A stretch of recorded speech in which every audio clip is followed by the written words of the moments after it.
На сегодняшний день самым острым и болезненным вопросом городских властей Камрата на повестке дня так и осталось положение муниципального предприятия «Суканал». Предприятие так и не удается реанимировать, поскольку требуются большие финансовые вложения. Однако борьбу против хищения воды населением руководство пытается решить за счет новых водоизмерительных приборов. Потому что сегодня вода у нас дорогая только из-за того, что не все платят. Поэтому, если мы хотим сегодня снизить цену на воду, как мы говорили в своих обещаниях и предвыборных, мы должны в первую очередь его увеличить, то есть уменьшить потери.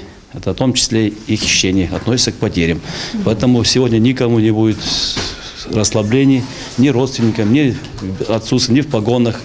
Не имеет значения. Перед лицом закона все должны быть равны. Градоначальник Камрата также отметил в интервью, что проблемы, которые имеют место быть в муниципальном предприятии «Суканал», совсем недавно обсуждались на организованном телекомпанией АТВ телемосте между Камратом и Кишиневом. В ходе передачи участники обсудили один из аспектов модернизации предприятия. В том числе отметили и плохой менеджмент. После проведенного телемоста, подчеркнул примар Камрата, Министерством экологии было выделено 2 миллиона леев на ремонт очистных сооружений, за что примар был очень благодарен. Несовершенство менеджмента – это всегда в первую очередь. Когда мы закупаем что-то дороже в 2 раза, что-то дешевле, это в первую очередь исходит от нас. И само тогда, когда весь город занимается хищением, естественно, в первую очередь виноваты мы, те, кто управляет этим.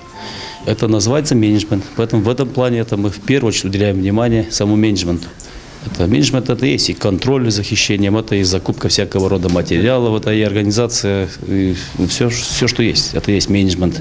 Было очень правильно. И, кстати, мы от них получили 2 миллиона лей сейчас на ремонт очистных сооружений.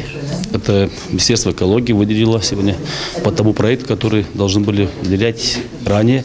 Поэтому за это им тоже благодарность, потому что они отозвались и все-таки помогают нам дальше для того, чтобы мы могли восстановить наши очистные сооружения города. Проблема воды существует не только в нашем городе, считает примар. В связи с этим господин Анастасов пригласил в Камрат представителей водохозяйственных предприятий Юга Молдовы по вопросам экономного расходования воды и применения новейших водоизмерительных приборов и провел совместное совещание. На этом совещании был презентован новый прибор учета воды. Да, на сегодняшний день есть большая гамма средств измерений, которые позволяют избежать хищения в дальнейшем.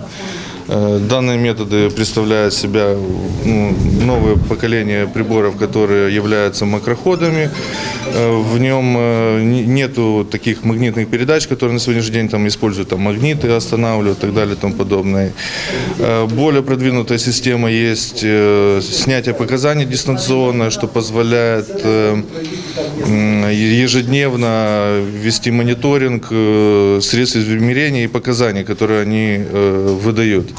Тем самым у человека не будет ни времени, ни желания что-то делать, потому что каждый день будет водоканал информирован о его состоянии прибора.